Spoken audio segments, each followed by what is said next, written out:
Nagpaliwanag na si Boy Tapang tungkol sa kanyang pagkakulong. At ito ang totoong nangyari. Panoorin natin. Tara. Lang po namin, napakaliit lang po talaga. Problemang mag-partner lang talaga. Nag-away kami. Kayo, di ba kayo nag-away ng partner nyo? Kung di kayo nag-away, congrats. Kasi nasa perfect na relationship kayo. Kung nag-away kayo, tara lang yan. Kung nag-away kayo, nagbuhatan kayo ng kamay, yun ay hindi tama. Pero yung sinabi nila sir na binugbog ko yung partner ko, abay yan sir, hindi totoo yan.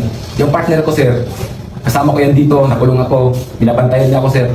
Kaya tignan, iharap ko dito yung partner ko sa inyo. Walang kayong makitang sugat sa mukha niya, pasa sa mukha niya, bali-bali buto. Wala kayong makita, napaka ganda ng kutis ng misis ko dito pag nandito siya sir. Walang bugbog na nangyari sir. Sa katunayan nga, sa sobrang away namin, dumating sa punto na nasira lahat ng gamit namin sa bahay. Siguro yung mga gamit na nasira doon, nakakalaga ng mga 30,000 sila. Nasira talaga, mga TV namin. Binasag talaga, sobrang galit niya. Tapos pumasok siya sa kwarto ko habang ako, titignan ko siya sa pagsira niya mga gamit. Tumakbo sa kwarto, titignan ko siya, parang nangasar mo, sige, basagin mo lahat ng gamit dyan. Sige, ganun, papakulong kita, ganun. Pumasok siya sa kwarto, nakalak yung pintuan, sinira niya yung pintuan. Tapos pagkasira, pumasok siya sa nabutas na pintuan, yung sira na pintuan, yun yung hinampas niya sa akin. Nung pagkampas niya, niyakap ko pa nga siya eh. Sabi ko, tama na kasi naawan ako sa mga gamit ko. So, nung hinakap ko siya, hanggang dumating yung mama ko, nagalit yung mama ko na bakit daming sira dito. Napagalitan siya, hanggang nag-away na mama ko, hanggang lumala tuloy yung away, hanggang pumunta siya dito sa police station. Nag-report siya. Hinayaan ko, mag-report ka doon kasi hindi na takot kasi wala naman. Normal na away lang sa partner. Walang bubugan na nangyari sir. Walang bubugan na eh. Tapos nag-report siya dito. Nung papunta niya dito, dumating yung pulis sa bahay. Kinausap ako. Sumama ako sa pulis. Ako mismo sumama. Walang daming sinasabi kasi gusto ko rin i-explain sa mga pulis. Pagdating namin sa police station, nag-usap kami ng partner ko. Walang isang oras, nag-okay kami sana. Sabi ng partner ko, tara uwi na tayo. Antok na ako.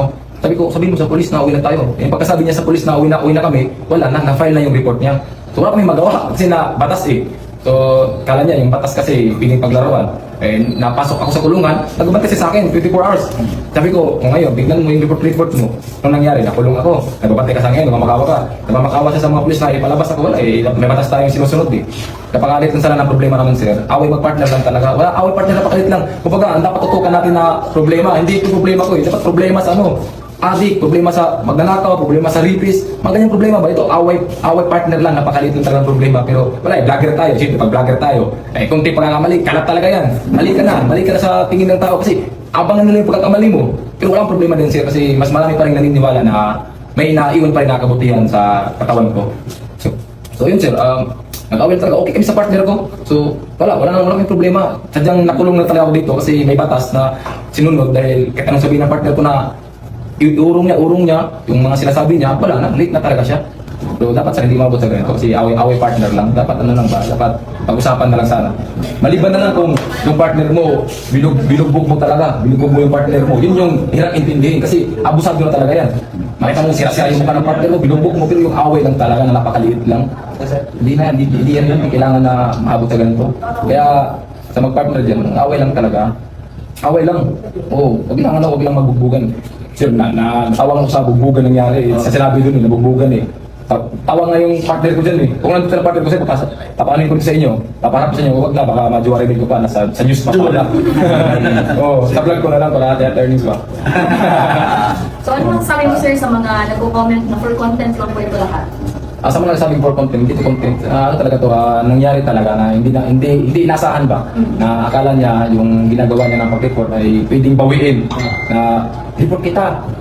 Kunwari lang takutin kita. Pero di matakot ang batas yan eh. Kung ang isang kaso ay hindi na isampa sa korte at naitala lamang sa police blotter or police station, may ilang mahalagang bagay na dapat isaalang-alang.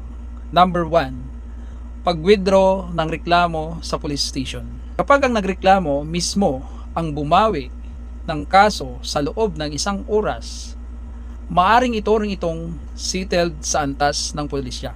Sa mga ganitong sitwasyon, ang pulis ay karaniwang magpapagawa ng affidavit of desistance sa nagreklamo upang formal na ideklara na hindi na niya itutuloy ang kaso. Walang kasong naihain sa piskal, walang magiging formal na criminal case at walang multang ipapataw dito. Ngayon, nakulong si Boy Tapang ng 1 araw o 24 hours. Ang tanong, legal ba ang 24 hours na pagkakakulong niya? Slight physical injury lang at walang formal na kaso sa piskal dapat ay hindi lumagpas sa 12 hours ang pagkakakulong ng akusado. Alinsunod sa Article 125 ng Revised Penal Code. Kung hindi agad nakalaya at umabot sa 24 hours nang walang kasong isinampa, maaring may arbitrary detention na naganap. Kung hindi na idala sa korte o piskal at walang formal na kasong naisampa, dapat ay pinalaya agad ang inaresto sa loob ng itinakdang oras. Lamang ang may alam. Ikaw, anong masasabi mo hinggil sa kaso ni Boy Tapang? I-comment mo sa comment section. Okay, let's go.